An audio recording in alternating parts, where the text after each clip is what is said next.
This is Daniel from bookkeepingforpainters.com, and this video is on a tax strategy called deferring income. So the purpose of this video is to review this tax strategy and to also review some tips on implementing this tax strategy in your own painting business.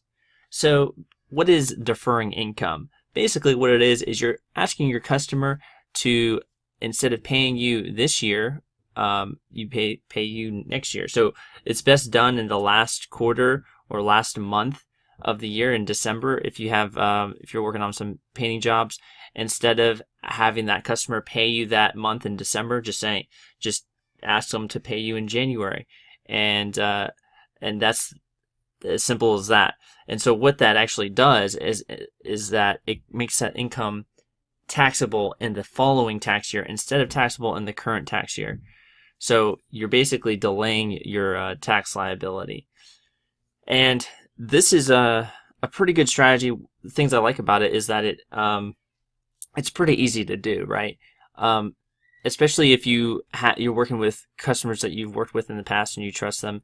You know, you just ask them, hey, can you just hold on to your final payment and pay me on January 1st? So it's pretty simple to do, and it's also usually the customers that you have, they're more than willing to delay payment in most cases. So there's not much objection for doing that. Now I do have some tips on when you implement this strategy. Is you always want to keep track of who owes you money, especially if you're doing this, because you don't want to forget about, if you do a job in December, make sure you collect that money in January, because otherwise it's not going to be worth doing this tax strategy if you forget to follow up with your customers. So always keeping track of your what accountants call your accounts receivable, who owes you money.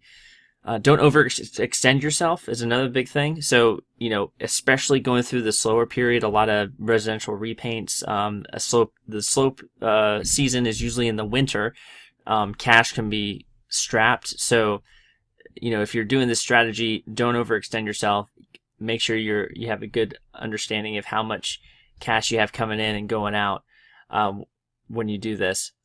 And third thing is, remember that the income you will be taxed on it. It will just show up in the following tax year. So it's this year's 2018. You know, if you had a customer, you painted their house or painted the inside of their house in December, and you told them to pay you on January of 2019. When you do your taxes in March and April of 2019, that income won't show up on your 2018 tax return, but it will show up on the following year. So just keep that in mind. And I highly recommend that you only do this with customers you trust. So if you don't have a good feeling about the customer, either would be slow or late on paying you, or you're not paying you at all, definitely don't do the strategy with those types of customers. Make sure you kind of trust the customer that you're implementing this strategy with. Now, this strategy can definitely save you hundreds or potentially thousands of dollars if you do implement it. It just does take a little bit of tracking and being cognizant of where that money is going. So hopefully this was helpful. If you are interested in learning more about any tax tips or bookkeeping, make sure you go to bookkeepingforpainters.com. Sign up for either a webinar or our free ebook, or schedule a free consultation by hitting the contact button. Talk to you soon.